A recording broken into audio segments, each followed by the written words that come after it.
नमस्कार, मैं हूं गायत्री व्यास वीएनएम न्यूज रूम से। आज रविवार है, यानी वीएनएम का नो न्यूज वार।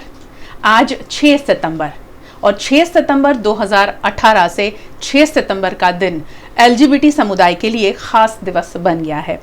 सुप्रीम कोर्ट ने 6 सितंबर 2018 को एक ऐतिहासिक फैसला दिया था। दरअसल कोर्ट ने 2 बालिगों के बीच समलैंगिक संबंधों को वैध करार दिया गया। इसी के साथ अंग्रेजों के समय से चले आ रहे भारतीय दंड संहिता आईपीसी की धारा 377 के उस प्रावधान को हटा दिया गया, जिसके तहत एक ही जेंडर के 2 लोगों को संबंध बनाने की इजाजत मिल गई, जो तब से दे दी गई 2018 से। हालांकि तब भारत की सरकार कोर्ट के साथ नहीं थी और इसीलिए आज का दिन एलजीबीटी समुदाय के लिए बहुत खास माना जाता है। और इसी मुद्दे पर बात करने के लिए आज हमारे स्टूडियो में हैं, जिनका जिक्र मैं पहले कर दूं, फिर हम उनसे आपको इंट्रोड्यूस करवाएंगे। मानवेंद्र सिंह गोहिल, एक भारतीय राजकुमार, राजपीपला, गुजरात के राजपीपला के महाराजा के बेटे, और वे दुनिया के पहले खुले तौर पर समलैंगिक राजकुमार हैं और बहुत सारे जद्दोजहद के बाद में इस मकाम तक एलजीबीटी समुदाय को उन्होंने पहुंचाया है। वे एक चैरिटी द लक्ष्य ट्रस्ट चलाते हैं, जो एलजीबीटी समुदाय के लिए बहुत ज़्यादा काम करती है। बहुत बहुत स्वागत है आपका। नमस्ते। मानवेंद्र सिंह गोहिल, उनके साथ में जितनी भी बातें की जाए शायद इस मुद्दे पर कम होगी, मगर आज जितने मेरे पास सवाल है, शायद आपके मन में भी जो सवाल उठ रहे होंगे, वो सवालों के जवाब उनसे जानने की कोशिश करेंगे। मैं 2018 की जो वकील जितने भी जो ये फैसला सुनाया था, वो एक जो टीम थी, उसमें से दीपक मिश्रा, जस्टिस दीपक मिश्रा और जस्टिस खानविलकर ने एक बात कही थी। जर्मनी के महान कवि और चिंतक की लिखी हुई बात कहकर ये फैसला सुनाया था, और यही बात से मैं शुरू करूंगी इस चर्चा को। मैं जो हूं सो हूं, इसीलिए मुझे वो ही समझे जो मैं हूं। आप कौन हैं, क्या है, और जब ये फैसला सुनाया गया, आज 2 साल हो गए हैं, क्या बदलाव आया? देखिए, बदलाव बहुत अच्छा आया है, काफ़ी सकारात्मक बदलाव आया है, क्योंकि मैं समझता हूँ कि ये फैसला सिर्फ समलैंगिकों के लिए नहीं था, ये एक मानव अधिकार का मुद्दा था जी। और अब तक हमको जो भारत के संविधान ने जो सारे भारत के नागरिक को जो एक हक दिया था, वो ये कलम 377 द्वारा वो हमारे से छीन लिया गया था। इसलिए बहुत ज़रूरी था कि डॉक्टर बाबा साहेब अम्बेडकर को तो मैं बहुत नमन करता हूं, जिन्होंने दुनिया का सबसे अच्छा एक संविधान हमको दिया है। और उस संविधान ने जो हमको हक दिए हैं, जिसमें 4 मुख्य तौर से हक मैं उनकी बात करूंगा। एक तो राइट टू इक्वालिटी, दूसरा राइट टू प्रिवेसी, तीसरा right to live with dignity and respect, और चौथा right not to be discriminated. ये 4 हक 1947 में जब भारत आज़ाद हुआ था, तब हमको बाकी पूरे देश को ये हक मिले, सिवाय एलजीबीटी कम्युनिटी को। जी। और इसलिए ज़रूरी था कि मानवाधिकार को लेकर ये फैसला हमारे फेवर में आए, और मैं बहुत प्रभावित हूँ सुप्रीम कोर्ट के हमारे पूरे बेंच जिन्होंने फैसला यूनानिमस एक साथ में एक फैसला हमारे फेवर में दिया। और पहली बार हमको लगा कि हम भारत के एक आज़ाद नागरिक हैं। और मैं अगर आपको सही बोलूँ तो पूरा भारत तो 15 अगस्त मनाता ही है, लेकिन हमको हमेशा लगता था कि हम आज़ाद नहीं हैं, क्योंकि आज हमारा अस्तित्व ही नहीं माना जा रहा है। हमको हमेशा गुनहगार के भेष में हमको पहचाना जाता है कि ये तो गुनहगार हैं, ये तो कुछ गलत कर रहे हैं कायदे का अगर बात करें तो। इसलिए हमारे लिए बहुत ये एक लीगल रिकग्निशन कहिए तो बहुत एक बड़ा एक फाउंडेशन हमारे लिए बना, एक नींव रखी है सुप्रीम कोर्ट ने, जिससे कि अब हम गुने की दृष्टि में नहीं है, वो हम गर्व से कह सकते हैं। और यही कारण है कि बदलाव आया है, क्योंकि आज अगर सुप्रीम कोर्ट जो भारत का सबसे श्रेष्ठ सुप्रीम कोर्ट है, अगर वो कहता है कि हम गुनहगार नहीं है, तो कोई भी इसके खिलाफ नहीं जा सकता, और अगर जाएगा तो उसके खुद के सामने एक्शन लिया जाए, लीगल एक्शन लिया जाएगा। तो और दूसरा क्या है कि समाज में इतनी गैर मान्यताएं थी। हाँ जी, उसी मुद्दे पर मैं जरूर आऊंगी। मगर जैसे मैंने अभी जिक्र किया कि खुले तौर पर समलैंगिक राजकुमार पूरे भारत में आप एक हैं, अकेले हैं। कितनी जद्दोजहद करनी पड़ी, क्योंकि आप ही कह रहे हैं कि समाज में हमें उस नजर से देखा जाता था जैसे हम कोई गुनहगार हैं जी। तो कितनी जद्दोजहद सहनी पड़ी? देखिए, मैं भले ही भारत में अकेला एक राजकुमार हूं जिसने खुलकर कहा कि मैं समलैंगिक हूं, लेकिन मेरे जैसे बहुत हैं जिन्होंने कहा नहीं जिन्होंने कहा नहीं, जो अभी भी अपने राज परिवार के सदस्य हैं और वो अपने आप को छुपा रहे हैं, क्योंकि उन्हें डर है कि वो अगर जाहिर करेंगे तो उनके रेप्यूटेशन पे, उनकी जो फेम पे, उनके जो इतने फेमस हैं, उनकी जो बैकग्राउंड, उसके ऊपर धब्बा लगेगा, उसके ऊपर वो चोट पहुंचेगी। परिवार के बारे में ज्यादा सोच होती है या खुद के बारे में ज्यादा सोच होती है कि मेरे परिवार को बहुत सारी चीजें झेलनी पड़ेगी, या खुद को समाज में बहुत कुछ झेलना पड़ेगा? इसमें क्या क्या अंतर है, क्या सोच होती है? खुद की अगर मैं बात करूं तो खुद अगर स्वीकार ना चाहे उसमें भी लोगों को तकलीफ है। मैं काफ़ी बार काउंसलिंग, मैं खुद एक काउंसलर हूँ, और मैं जब भी मेरे LGBT कम्युनिटी के साथ जब बात करता हूँ, मैं कहता हूँ कि सबसे पहला जो कदम आपको उठाना है वो है सेल्फ एक्सेप्टेंस, खुद को स्वीकारो जी। वो बहुत लोग नहीं कर पाते, और इसलिए नहीं कर पाते क्योंकि उनको डर रहता है हमेशा कि अगर मैं खुद को स्वीकार लूंगा तो बहुत बड़ी समस्या आ जाएगी, और और अगर खुद को स्वीकारेंगे भी तो वो लोग अपने आप को एक गलत आइडेंटिटी देंगे। अगर मैं गे हूँ तो मैं अपने आप को एक बाइसेक्सुअल की तरह मैं आइडेंटिटी करूंगा, क्योंकि बाइसेक्सुअल व्यक्ति एक हेटेरोसेक्सुअल की तरफ ज़्यादा उसका डिस्टेंस है, तो नज़दीक है। तो वो ये गलत आइडेंटिटी और गलत ये नहीं स्वीकारने के कारण भी काफ़ी लोग आज मुश्किल में पड़े। और मैं आपको एक और चीज़ बताना चाहूँगा, जो एक स्टडी हुआ है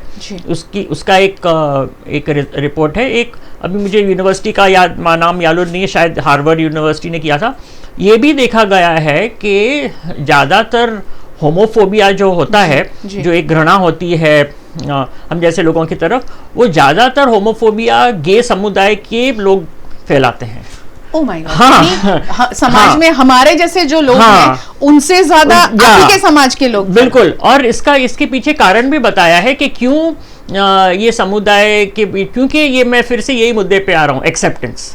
वो खुद नहीं स्वीकारते तो वो चाहते दूसरे भी लोग नहीं स्वीकारे इसको। मगर जब खुद ने स्वीकार कर लिया है मानवेंद्र जी, परिवार कितना सपोर्ट करता है? क्योंकि मैं कल जब ये टॉक के बारे में जब तैयारी कर रही थी तो मैंने बहुत सारी चीज़ें पढ़ी, बहुत सारे इंटरव्यूज़ देखे। 2018 6 सितंबर का एक इंटरव्यू मैंने देखा जिसमें एक LGBT समुदाय का ही एक व्यक्ति है जो ऐसा कह रहा है कि आज मेरी माँ ने मुझे ऐसा कहा कि आज तेरे लिए बहुत बड़ा दिन है, तू एंजॉय कर और खुल के इस दिवस को मना, घर पे मत आना। ये एक माँ ने कहा। मगर क्या सभी को ऐसे परिवार के सदस्य मिलते हैं? नहीं, आपकी बात सही है। अभी जो चेंज आया है उसके बारे में मैं बताना चाहूँगा कि जैसे मैं बोल रहा था कि मैं काउंसलिंग करता हूँ, बहुत लोग मेरे पे समुदाय में से मेरे पर फ़ोन आते हैं कि हमको क्या करना चाहिए। अभी ये फैसला जो 2018 में हुआ उसके बाद में अभी पेरेंट्स मेरे पर मुझे फ़ोन कर रहे हैं। वो लोग मुझे फ़ोन करके बोलते हैं कि मेरा बेटा आज मेरे पास में आया और उसने कहा माँ मैं गे हूँ, तो अभी मुझे क्या करना चाहिए? मुझे इसको स्वीकारना है, लेकिन मुझे डर है समाज का, वो क्या सोचेंगे, उनकी तरफ उनको मैं क्या जवाब दूंगी, उसकी मुझे शादी करानी है, ये वो। तो अभी माँ बाप को अभी मैंने आपको जब बताया ना कि चेंजेस क्या आ रहे हैं अभी, कि अभी पेरेंट्स मेरे पास से जानना चाहते हैं कि हमको उसको स्वीकारना है। आप जरा इसके ऊपर मुझे लाइट दीजिए कि समलैंगिकता क्या होती है, थोड़ा मुझे समझ दीजिए। तो वो अभी अवसर आ रहा है। तो अभी पेरेंट्स खुद समझना चाहते हैं, और वो कुछ ऐसे भी हैं जो स्टूडेंट्स की मैं अगर बात करूं तो कुछ काफ़ी स्टूडेंट्स हैं कि जो भले गे नहीं है लेकिन उनको हमारे लोग के ऊपर ज़्यादा जानकारी हासिल करनी है, तो वो लोग जब मुझे कांटेक्ट करते हैं मैं सबसे पहले उनको ये प्रश्न पूछता हूँ कि क्या आपके माँ बाप को मालूम है कि आपको हमारे ऊपर रिसर्च करना इंटरेस्ट है, और वो तुरंत फ़ोन अपने माँ बाप को देते हैं और मैं माँ बाप से बात करता हूँ और वो बोलते हैं बस हमको आपकी इंतज़ार है, आप अभी बोलेंगे हम अभी हमारे बच्चे को लेकर आपके पास आना चाहते हैं। ये बदलाव आया है। जैसे आज का खास दिवस है, मगर 377 कैसे डरा रहा था, आपके जीवन में कितनी परेशानियां थी उसकी बदौलत? देखिए, ये जो कायदा था, ये कलम है, ये भारत ने नहीं बनाया था। ये जब भारत अंग्रेज़ों के शासनकाल में ये कायदा 1860 के करीब दरमियान ये बना है, और ये बनाने के पीछे भी कारण था क्योंकि हम जानते हैं कि हमारे देश में तो समलैंगिकता थी और अभी भी है, और इसको उस जमाने में तो मान्य रखा गया था। पर क्या हुआ था कि 1857 में अगर आपको याद है तो इंडियन म्यूटिनी हुआ था, तो हुई थी तब पहली बार भारत के लोगों ने अंग्रेज़ों के खिलाफ एक बलवा किया था, जिससे अंग्रेज़ों को बहुत डर लगा कि अगर भारत इस तरह से ये बगावत करता रहेगा तो एक दिन ऐसा आएगा कि हमको ये देश छोड़ के जाना पड़ेगा। तो क्वीन विक्टोरिया उस समय राज कर रही थी भारत के ऊपर, तो उसने अपने जासूस भेजे और पता लगाने की कोशिश की कि ऐसे कौन सा वर्ग है भारत में कि जो आर्थिक रूप से भी प्रभावशाली है और सामाजिक रूप से भी प्रभावशाली है। तो ऐसे दो वर्ग बाहर निकल के आए। एक तो हिजरा समाज, या उसको हिजरा कहो, किन्नर करो, किन्नर समाज को। दूसरा फीमेल सेक्स वर्कर्स, जो प्रोस्टिट्यूट्स हैं, जो अपना देह बेचते व्यापार से जुड़े। हाँ, तो ऐसे दो वर्ग आए जो जिसका समाज के ऊपर बहुत प्रभाव है। और हम जानते भी ये इतिहास में है कि बहादुर शाह जफर जो मुगल के आखिरी जो बादशाह थे, उनकी सेना में हिजड़ों ने, किन्नर ने लोगों ने लड़ा है युद्ध, और उन्होंने अंग्रेज़ों के खिलाफ ये युद्ध लड़ा है। तो वो लोग बहुत स्ट्रांग भी हुआ करते थे। तो ये दो वर्ग को दबाने के लिए क्वीन विक्टोरिया ने ये एक कानून ऐसा बनवाया कि ये जिससे ये दो लोग आर्थिक रूप से और सामाजिक रूप से नष्ट हो जाए।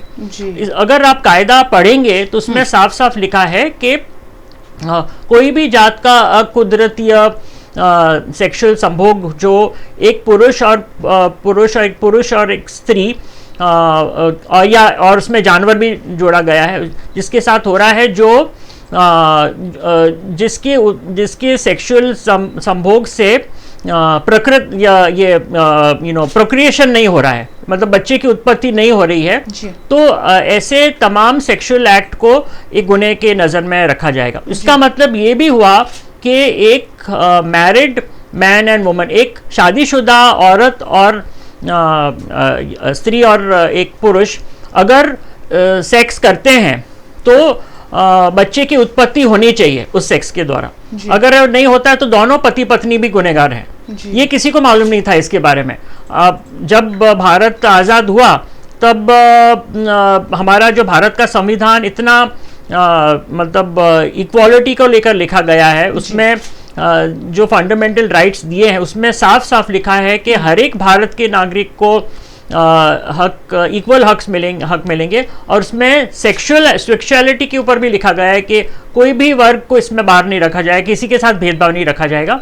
और उसके बावजूद ये जो कायदा भारत में क्यों लागू किया गया, क्यों आगे लाया गया, मुझे मालूम नहीं है, क्योंकि हमने तो अंग्रेज़ों को हमारे देश में से निकाल दिया। पर फिर क्वीन विक्टोरिया के बने हुए कायदे हमारे देश में क्यों लागू हो रहे हैं? उसको कंटिन्यू किया गया। उसका कोई मतलब नहीं निकलता था। उसका मतलब क्या हम अभी भी उनके गुलाम थे कि हम उनके कायदे के अनुसार हमारा देश चला रहे हैं? क्या हमारी खुद की संस्कृति नहीं है? क्या हम तो अंग्रेज़ों से भी पुरानी हमारी भारत की संस्कृति है जिसके ऊपर हमें गर्व है। तो हमारी संस्कृति के आधार पे, कामसूत्र के आधार पे क्यों नहीं हम कायदे बना सकते हैं? और इसी कानून को लेकर आप लोगों को क्या क्या परेशानियां झेलनी पड़ती थी? क्या लोगों की ओर से आपको नफरत के साथ साथ में कुछ और भी कभी कभी ऐसा भी देखा गया है कि पुलिस भी प्रताड़ित करती थी, पुलिस की ओर से भी बहुत ज्यादा सख्ती बरती जाती थी, क्या था वो? तो ये कायदा, अगर मैं सही मायने में बोलूँ तो जिसका जितना उसका उपयोग हुआ है उससे भी ज्यादा उसका दुरुपयोग हुआ गया है। और खास करके ऐसे अथॉरिटी से जैसे कि पुलिस है, ऐसे कर्मचारी है जिन्होंने इस कायदे को एक बस अपनी नफरत बताने के लिए इसका उपयोग किया। जैसे कि मेरी जो संस्था है लक्ष्य ट्रस्ट, वहाँ पे हम गुजरात सरकार के साथ मिलके काम करते हैं, स्वास्थ्य मंत्रालय के साथ में, और हमें ये प्रोजेक्ट में बताया गया है कि हमको लोगों के साथ लोगों को जागृत करना है, लोगों में हमको कॉन्डम बांटने हैं ताकि वो लोग सुरक्षित संभोग कर सके। तो एक दिन पुलिस ने आकर और हमारे ऊपर एक्शन लिया कि आप ये काम नहीं कर सकते, ये तो आप सेक्शन 377 का उल्लंघन कर रहे हैं। अभी उसके साथ में सेक्शन 377 कोई लेना देना नहीं था। हम कॉन्डम एक व्यक्ति की जान बचाने के लिए हम बांट रहे ताकि वो सुरक्षित संभोग करे और अपनी जान को बचा सके। और पुलिस ने हमारे ऊपर अटैक करना चालू किया, हमको कुछ लोगों को मारा पीटा भी, उनको एक्सप्लॉइट किया, उनको धमकी दी कि देखो ये काम बंद करो नहीं तो तुम्हारे माँ बाप को हम बता देंगे कि तुम क्या हो। यही नहीं, उन्होंने हमको अरेस्ट भी किया, हमारे लोगों को, और जोर जबरदस्ती हमारे ही लोगों के साथ में सेक्स भी किया। 377 की आड़ में बहुत सारा कुछ हाँ, तो ये इसका अभी हम कब तक हम इसका दुरुपयोग सहन करते जाएंगे, जबकि हमारी कोई गलती भी नहीं है इसमें। हम जो है हम नेचुरल हैं। अगर ये कायदे की बदौलत हमको गुनहगार अगर ठहराया जा रहा है तो वो क्वीन विक्टोरिया की सोच थी, वो भारत की तो सोचती नहीं थी ना कि हमको इसमें गुनहगार में। जब ये सुप्रीम कोर्ट ने फैसला सुना ही दिया है, 2 साल हो गए उस बात को, संवैधानिक नैतिकता से निजी नैतिकता को प्राधान्य दिया गया है, आप मानते हैं? हाँ बिल्कुल, क्योंकि देखिए आज ये सुप्रीम कोर्ट का जो कायदे का जब जजमेंट आया उससे पहले कई साल पहले जस्टिस चंद्रचूड़ ने एक फैसला सुनाया जिसको राइट टू प्राइवेसी कहा जाता है, जो हर एक के लिए लागू है, सिर्फ हमारे लिए लागू नहीं। आज हम हमारे बेडरूम में क्या कर रहे हैं उसके साथ सरकार को क्या लेना देना। हम जब तक कि राजी खुशी दो अगर पात्र एक दूसरे के साथ संभोग कर रहे हैं और उससे किसी को भी कोई नुकसान नहीं हो रहा है, किसी को कोई उससे फर्क नहीं पड़ता है, तो वो हमारा हक है, वो हमारा प्राइवेट हक है कि हम जो करना चाहेंगे हमको करना चाहिए, हमको उसके लिए कोई परमिशन की जरूरत नहीं लेनी चाहिए। तो ये राइट टू प्राइवेसी का तो हम एक मुद्दा था ही हमारे दिमाग में, और उसका तो पहले ही जस्टिस चंद्रचूड़ ने हमारे तरफ वो फैसला सुनाया। तो अभी ये बाकी के जो 3 हक, जो इक्वालिटी, जो भेदभाव होता था हमारे साथ में और अभी भी हो ही रहा है, जहाँ पे लोग हमारे साथ सिर्फ घृणा ही नहीं करते हैं, हमको अभी जैसे नौकरी में अगर कोई है, कोई जॉब में है, अगर हम बताते हैं कि हम गे हैं तो हमको प्रमोशन नहीं मिलता है, हमको इंक्रीमेंट नहीं मिलता है, हमारे साथ में छेड़छाड़ होती है। किन्नर समाज के साथ में आए दिन लोग छेड़छाड़ करते हैं, उनके साथ में हंसी मजाक करते हैं और हर एक जात का भेदभाव होता है। किन्नर समाज और LGBT समुदाय कैसे उसमें तफावत कैसे करेंगे लोग? देखिए, किन्नर समाज एक LGBT का भाग है। टी अगर LGBT कहूँ तो 4 इसका शब्द है। L यानी कि लेस्बियन, जो ऐसी महिलाएं हैं जिनको महिलाओं की तरफ आकर्षण है। G यानी कि गे, जो पुरुष है और उनको पुरुष की तरफ आकर्षण है। B यानी कि बाइसेक्सुअल, जिनको स्त्री और पुरुष दोनों की तरफ आकर्षण है, चाहे वो स्त्री भी हो सकती है पुरुष भी हो सकता है।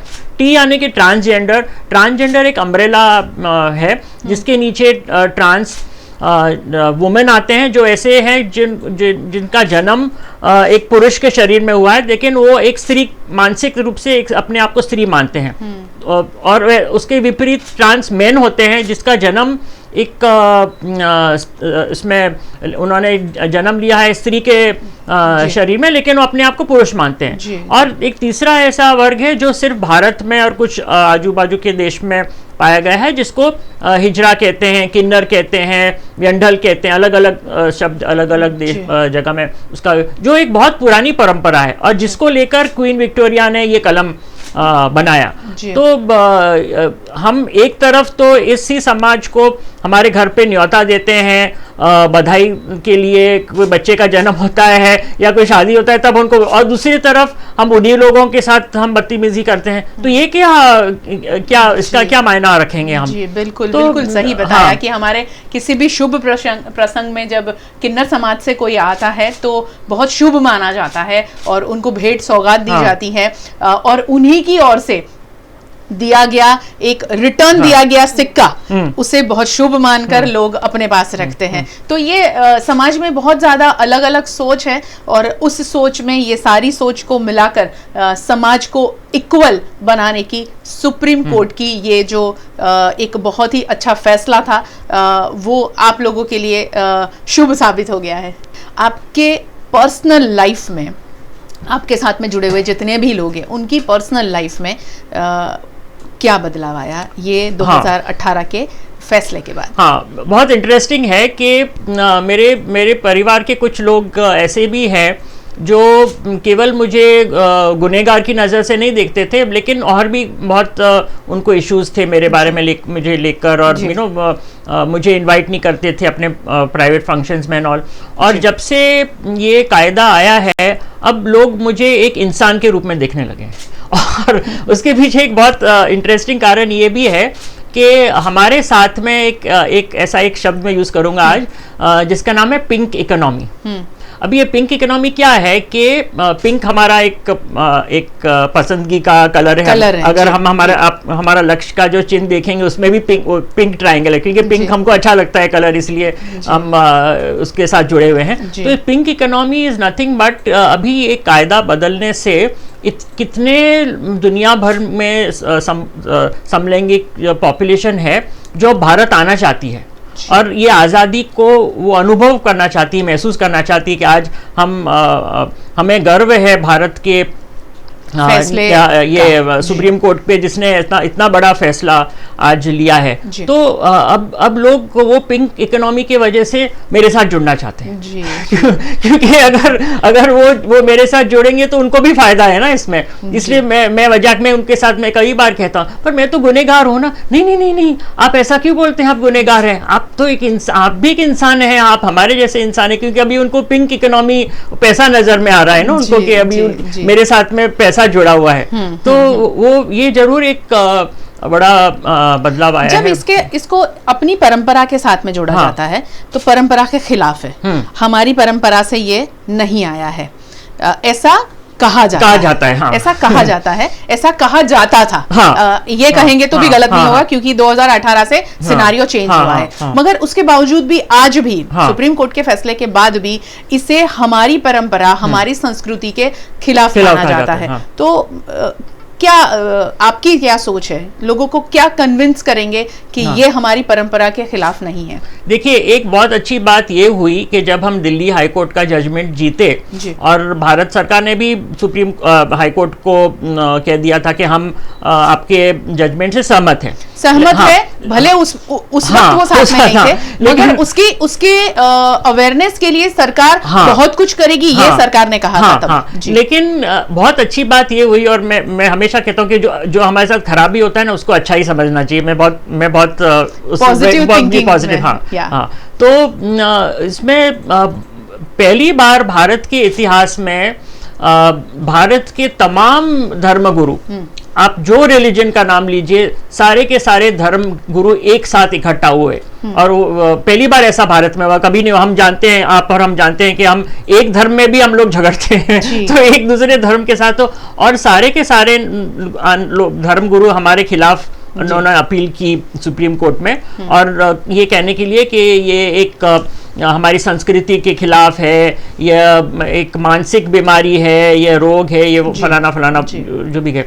ऑफ कोर्स 2013 में हमारी हार हुई, नो डाउट। 2014 में हम फिर से जब हमने पिटीशन दाखिल किया, जब ये पूरा ग्रुप वापस आया, एक भी रिलीजियस लीडर ऐसा प्रूव नहीं कर सका कि यह कुदरत के खिलाफ है, ये परंपरा के खिलाफ। हाँ, या बिल्कुल एक भी गुरु नहीं, एक भी रिलीजियस लीडर्स नहीं साबित कर सका। ऑन द कॉन्ट्ररी, हमने जब संस्कृति की बात आई, हमने कहा कि हमारे पास सबूत है।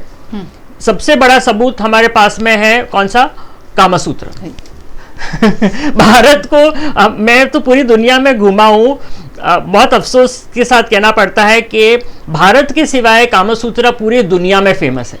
हमारे लिखा गया पुस्तक है, क्यों नहीं हम उसको स्वीकारते हैं? ये कोई अंग्रेजों ने नहीं लिखा है, मुगल ने लिखा, कोई ये जीसस क्राइस्ट के भी जन्म से 500 साल पहले ही लिखी गई इस ओल्डेस्ट एनसाइक्लोपीडिया, जिसमें खुले आम समलैंगिकता के ऊपर पूरा वर्णन है। हमारे पास मंदिर है, जैसे कि खजुराहो के मंदिर है, खजुराहो तो एक फेमस मंदिर है। गुजरात की बात करूं तो भी मोढेरा, पाटन, सोमनाथ, इतने कैसे कितने मंदिर में आपको नाम बता सकता हूं जहां पे खुले आम समलैंगिक संबंध मूर्तियों के द्वारा दर्शाया गया है।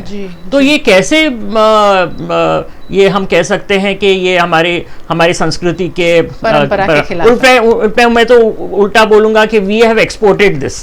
अगर कोई बोले कि ये बाहर से हम लाए, मैं बोलूंगा हमने यहाँ से बाहर भेजा है, भारत में से ये बाहर गया है। तो बट ये मैंने जैसे बोला ना कि हिपोक्रेसी है। लोग देखिए, आज हिपोक्रेसी सब जगह है, सिर्फ भारत में नहीं है। सत्य को स्वीकारना जी ये अभी तक हमने सीखा नहीं है। मगर समाज में तो यही कहा जाता है कि ये सत्य है ही नहीं, तो सत्य को स्वीकारे कैसे? हाँ, तो ये सत्य ही नहीं है। मगर आपने जैसे खजुराहो या मोढेरा टेम्पल या हम रानी की वाव, वहां पर भी मैंने देखा है, हाँ। पाटन की बात करें हम, तो उसके बावजूद भी लोगों को आपने जो जिक्र किया, लोगों को वो सारी चीजें देखना बहुत ज्यादा पसंद है, मगर उसे स्वीकारना नहीं, पसंद नहीं है। सही है, हाँ। एक किस्सा हुआ था वडोदरा शहर में, और क्योंकि हम न्यूज़ चैनल हैं तो हमारे पास में वो घटना आई थी कि जुबिली बाग के पास में बैठकर लक्ष्य ट्रस्ट के ही कई सारे कार्यकर कुछ बांट रहे थे, और उसके ऊपर लोगों ने आवाज़ उठाई कि ये आप सोसाइटी के खिलाफ काम कर रहे हैं। उसी न्यूज़ के साथ में शाम को हमारे पास में एक हमारे ही शहर की बहुत ही सीनियर महिला जर्नलिस्ट, उसने ऐसा कहा कि ये सर्विस दे रहे हैं। वो क्या मसला था और क्यों ऐसा कहा गया कि सर्विस दे रहे हैं? क्या कहेंगे इस मुद्दे पर? देखिए, जहाँ तक मुझे इस केस को लेकर याद है, आज लक्ष्य संस्था पिछले 20 साल से गुजरात सरकार के पार्टनरशिप में काम कर रही है, स्वास्थ्य मंत्रालय के साथ में, HIV एड्स को लेकर। आज अगर गुजरात सरकार ने हमारे पे इतना भरोसा रखा, ये जानते हुए भी कि हमारी जो संस्था समलैंगिक लोगों के द्वारा बनाई गई है और समलैंगिक लोगों के लिए काम कर रही है, तो ये बहुत इम्पोर्टेंट है कि हम कुछ गैर कायदेसर काम नहीं कर रहे। हम लोग गुजरात सरकार के लिए हम काम कर रहे हैं। तो आज कोई भी अगर ये इस तरह की बात कोई उठाएगा कि ये लोग कुछ गलत काम कर रहे हैं, तो हमारे पास में कॉन्ट्रैक्ट है सरकार का कि जब पब्लिक प्लेस पर इस तरह बिल्कुल। देखिए, क्या होता है हमारे जो सर्विस में, हमारे लिए जरूरी है कि हम जब HIV के ऊपर काम करते हैं, और वापस HIV के बारे में भी लोगों को बहुत गलत मान्यता है, जो अभी आप बता रहे थे कि लोगों को काफ़ी मुद्दे ऐसे हैं। तो हमारा सर्विस बहुत सिंपल है। हमको लोगों को पब्लिक प्लेस में जाकर और जागृत करना है HIV के बारे में, इसको कैसे रोक सकते हैं, कैसे नहीं रोक सकते, क्या उसके लिए प्रिकॉशंस लेने चाहिए। हम कॉन्डम बांटते हैं, और वो भी गवर्नमेंट के दिए गए कॉन्डम्स जो निरोध है वो हम लोगों के, क्योंकि आज 85% इन्फेक्शन सेक्स के द्वारा फैलता है, और एक ही इलाज है इसका, वो है सुरक्षित संभोग। और हम कॉन्डम इसलिए बांटते हैं ताकि लोग उसका उपयोग करें, और लोगों को स्टिग्मा है, क्योंकि आज कोई भी दुकान में जाके बोलेगा नहीं कि हमको कॉन्डम दो, हम सामने से जाके कॉन्डम लोगों को बांटते हैं। तो लोगों को उसमें प्रॉब्लम आ रही है, क्योंकि मैंने जैसे बोला ना कि ये सब चीज़ लोगों को पसंद नहीं है जी। क्योंकि हम एक जेलेसी भी होती है कि कोई अगर अच्छा काम कर रहा है तो उसके लिए लोगों को वो मतलब दे डोंट लाइक कि हम लोग कुछ अच्छा करें। दूसरा कि ये सब चीज़ को लेकर इतना स्टिग्मा है, कॉन्डम को लेकर, ये सब चीज़ों को लेकर, सेक्स को लेकर ही मैंने जैसे बोला ना कि इट्स अनफॉर्चुनेट कि हम कामसूत्र के देश में से आ रहे हैं, तो भी सेक्स एजुकेशन हमारे इंस्टीट्यूशन में नहीं पढ़ाया जाता है। तो ये सब इसी कारण ये सब मुद्दे खड़े होते हैं। और एक और मुद्दा है कि समाज और अपने विचार, ये सारी चीजें तो आप लोगों को बता रहे हैं, मगर अभी और कितने बदलाव की जरूरत है? क्योंकि ये तो शुरुआत हुई है 2018 से अभी आज के दिन 2 साल ही हुए हैं, और कितने बदलाव और किस किस क्षेत्र में बदलाव की और लोगों की सोच में अभी भी जरूरत है? देखो, मैंने जैसे बोला कि ये हिपोक्रेसी है, होमोफोबिया, जो भी हम फेस करते हैं, तो मैं जब भी कोई भी व्यक्ति मेरे खिलाफ बोलता है या जो मेरे खिलाफ अगर कुछ उसको एक्शन लेना होता है, तो मैं एक बहुत सिंपल चीज़ बोलता हूँ कि मैं वो व्यक्ति को दोषी नहीं ठहराता हूँ, उसकी अज्ञानता को दोषी ठहराता हूँ। और हमारा फर्ज है कि हम उस व्यक्ति को वो अज्ञानता से दूर करें। और मैंने देखा है, मैंने काफ़ी लोगों के साथ में अनुभव किया है कि जिन लोगों को भी अज्ञान थे हमारे खिलाफ में, उनको जितना जितना हमने बताया है, पढ़ाया है, अवेयर किया है, वो लोग आज मुझे केवल सपोर्ट ही नहीं कर रहे हैं, लेकिन मुझे मदद भी कर रहे हैं दूसरे लोगों को सपोर्ट करने के लिए। तो it is a whole process. हमको मतलब एडुकेट करना पड़ेगा, हर एक वर्ग में एडुकेट करना पड़ेगा। दूसरी एक चीज़ मैं जो अभी की तारीख में कर रहा हूँ, क्योंकि अभी हम 2 साल हमारे पूरे हुए हैं, लेकिन अभी तो बहुत काम हमको करना है। I am trying to create allies. और एलआई का मतलब ये है कि ऐसे लोग जो हमारे समुदाय से नहीं हैं, लेकिन वो हमको सपोर्ट करना चाहते हैं और खुलेआम हमको सपोर्ट करना चाहते हैं। और वो चाहे गवर्नमेंट में से हो, पॉलिटिकल पार्टीज में से हो, रिलीजियस लीडर्स हो, एजुकेशन इंस्टीट्यूशंस में से हो, मीडिया हो, स्टूडेंट्स हो, हर एक वर्ग में से मुझे एलाइज चाहिए, ताकि एलाइज के द्वारा ही हमारा काम मैं मेन स्ट्रीमिंग की बात करता हूँ कि मुख्य धारा में हमको स्वीकृति मिलनी चाहिए। तो ये एलआई हमारे लिए बहुत इम्पोर्टेंट काम कर सकेगा, यानी बदलाव के लिए ये ज्यादा जरूरी है। समाज और अपने विचारों को जोड़कर अगर आपको कुछ कहना है तो क्या संदेश देंगे आखिर में? मैं समाज को ये बहुत सिंपल चीज कहना चाहूँगा कि आज कोई भी विषय है उसको समझना जरूरी है, उसके बारे में पढ़ना जरूरी है, उसके बारे में जानना जरूरी है। कुछ भी बिना जाने समझे अगर हम अपना विचार प्रकट करेंगे तो वो गलत हो सकता है, वो दूसरे किसी व्यक्ति को उसके ऊपर बुरा रिजल्ट आ सकता है। इसलिए कृपया करके हमारे बारे में जानिए, पढ़िए, हम जैसे लोगों को मिलिए, हम आपको जानकारी देने के लिए तैयार हैं।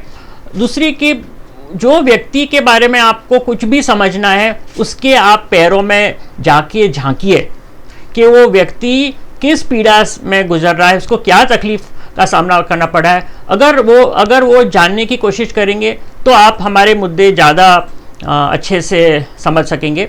हमें समाज से कोई अपेक्षा नहीं है, हमें चाहिए भी नहीं कि हमको स्पेशल माना जाए, हमको गवर्नमेंट से भी कोई अपेक्षा नहीं है कि हमको रिजर्वेशंस मिले, हमको कोई एक अलग से स्टेटस दिया जाए या ऐसा कोई। हमको सिर्फ चाहिए कि हम जो भारत के नागरिक हैं उनके तरह हमको इक्वल राइट्स मिले, हमारे साथ में भेदभाव नहीं हो। आप समाज में से हमको थोड़ा सा भी प्यार देंगे, हम आपको ढेर सारा प्यार सामने से देंगे। एक और बात मैंने कहा कि आखिर में, मगर एक और दिमाग में चल रही थी बात, तो मैं आपको पूछना चाहूँगी कि जितनी घृणा से आपको देखा जाता है, जितने डर से देखा जाता है, लोग आपको मिलने से कतराते हैं, डरते हैं। आज जब 2 साल हो गए हैं इस फैसले को, उसमें कुछ बदलाव आया है? बहुत आसानी से आप तक लोग पहुँचते हैं? बिल्कुल। और मैं तो चाहता हूं कि लोग मुझे कांटेक्ट करें, मैं वो डर निकालना चाहता हूं। और बहुत अच्छी चीज़ अभी हो रही है कि जितने लोग भी मेरे से घृणा करते थे, जितने लोग भी मेरे से दूर भागते थे, आज वो मेरे पास में आते हैं और बोलते हैं सर एक सेल्फी प्लीज़। तो मैं जब वो सुनता हूँ, प्लीज़ एक नहीं, आप 1000 सेल्फी लो मेरे साथ में, और उसको सोशल मीडिया में डालो, ताकि लोग को भी समझ में आए कि हाँ, हम कोई बुरे लोग नहीं हैं, हम भी एक इंसान हैं और हमें बस एक इंसान की तरह जीना है। बहुत बहुत शुक्रिया हमसे बात करने के लिए, और आपकी सोच लोगों तक पहुंची है और हो सकता है कि इससे लोगों की सोच में और बदलाव आएगा। बहुत बहुत शुक्रिया बात करने के लिए। तो ये हम बात कर रहे थे मानवेंद्र सिंह गोहिल, जिन्होंने जितनी भी बातें की है वो उनके खुद की सोच है, मगर उसी सोच को वो समाज में ज़्यादा से ज़्यादा लोगों तक ले जाना चाहते हैं। और आज का दिवस जब 2018 में 6 सितंबर को LGBT समुदाय के लिए एक बहुत बड़ा फैसला सुनाया गया था सुप्रीम कोर्ट ने, और उसी फैसले के तहत अब हमारे देश में इनको भी एक ऐसी LGBT समाज के लोगों को ऐसी जगह मिली है। और वो चाहते थे, कुछ खास जगह नहीं चाहते थे, वो सिर्फ ये चाहते थे कि लोग उनसे नफरत न करें। और बस यही है कि जब हम धरती पर जितने भी लोग हैं, अगर हम पशु पंछी पेड़ पौधे सभी से प्यार कर सकते हैं, तो इस धरती पर वो हर एक मनुष्य को प्यार कर सकते हैं। और यही शायद ये पूरा समुदाय चाहता था, और ये उनको एक बहुत ही बढ़िया ऐतिहासिक फैसला सुनाकर सुप्रीम कोर्ट ने वो सारी चीज़ें और वो सारे उनके हक उनको मुहैया करवाए हैं। आपको ये बातें कैसी लगी, आप ज़रूर हमारे कमेंट बॉक्स में ज़रूर लिखें, और अपने जो विचार है उस विचार को ज़रूर से साझा करें, ताकि जो दिमाग में चल रही बातें होती हैं, जब तक आप किसी को कहते नहीं हैं तब तक वो शायद नेगेटिव वे में चली जाती हैं। तो आपकी सोच को साझा ज़रूर करें हमारे साथ में। बहुत बहुत शुक्रिया हमारे साथ जुड़ने के लिए। कल फिर हाजिर होंगे कुछ और ख़बरों के साथ।